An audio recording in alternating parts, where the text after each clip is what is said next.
Olá e sejam muito bem-vindos. Hoje vamos embarcar juntos numa viagem, mas não uma viagem para um lugar distante, e sim uma viagem para dentro de nós mesmos, para explorar algo que nos move desde sempre, a virtude.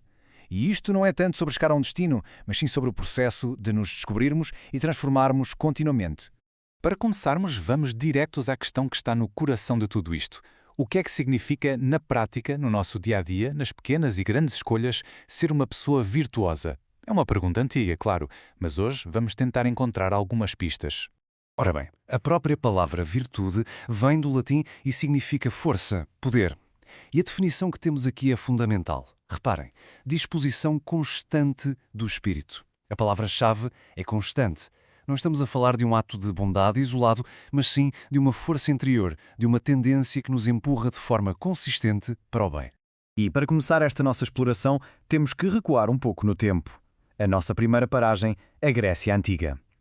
Foram os grandes filósofos de então que nos deixaram os primeiros mapas para nos ajudar a navegar este território por vezes tão complexo da moralidade. E claro, um dos primeiros grandes guias é Platão. Para ele, a virtude não era apenas um conjunto de regras a seguir, era o único caminho para se ser verdadeiramente feliz.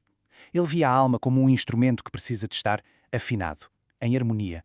E essa afinação consegue-se praticando as virtudes. O objetivo final de tudo isto, aproximar-nos do divino.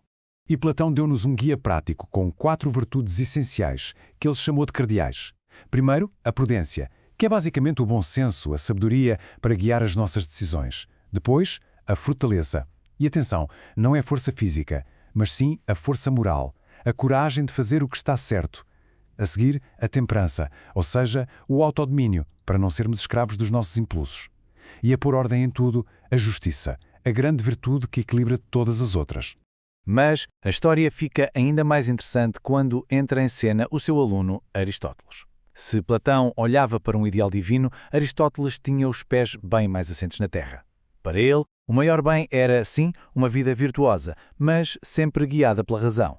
Aliás, ele dizia que a inteligência era a maior de todas as virtudes, a nossa capacidade de pensar e escolher o caminho certo com lógica. Bem, já vimos o mapa que os gregos nos deixaram. Mas ter o mapa não quer dizer que a viagem seja fácil, pois não? É que pelo caminho encontramos um grande obstáculo. Um adversário que não está lá fora, num sítio qualquer, está mesmo aqui, dentro de nós. E aqui está ele, identificado de forma muito clara no Livro dos Espíritos, o egoísmo. Reparem bem, não é apresentado como apenas um vício, mas como a raiz de onde nasce todo o mal. É aquela força interior que nos sussurra ao ouvido eu primeiro, que nos faz colocar os nossos interesses acima de tudo e de todos. E é por isso que é a verdadeira chaga da sociedade, porque nos isola e destrói a empatia. Mas por que é que é tão difícil lutar contra isto? Bem, porque segundo esta perspectiva, os vícios são mais do que simples maus hábitos. São bagagem. São condicionamentos que o nosso espírito traz de outras vidas, tendências muito profundas. São impulsos que, às vezes, parecem mais fortes que a nossa vontade. É uma luta real, constante, que acontece no nosso mundo interior.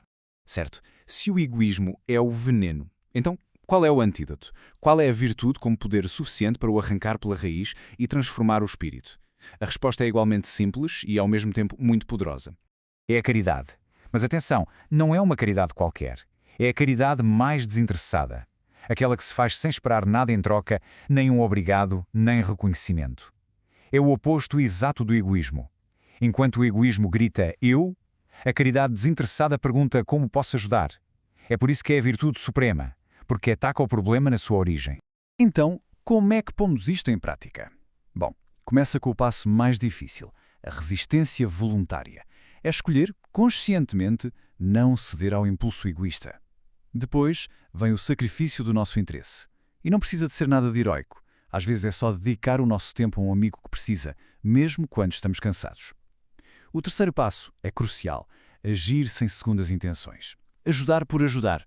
E por fim, o trabalho contínuo de nos conhecermos, de fortalecermos a alma, para que tudo isto se torne cada vez mais natural. E tudo isto leva-nos a uma ideia central. O desenvolvimento da virtude não é uma corrida de 100 metros, é uma maratona. É uma longa jornada de evolução, um caminho contínuo que cada espírito percorre ao seu próprio ritmo. E há aqui uma lição de ouro. A verdadeira virtude é humilde, é discreta, não precisa de palco nem de aplausos. É uma conquista silenciosa, interior.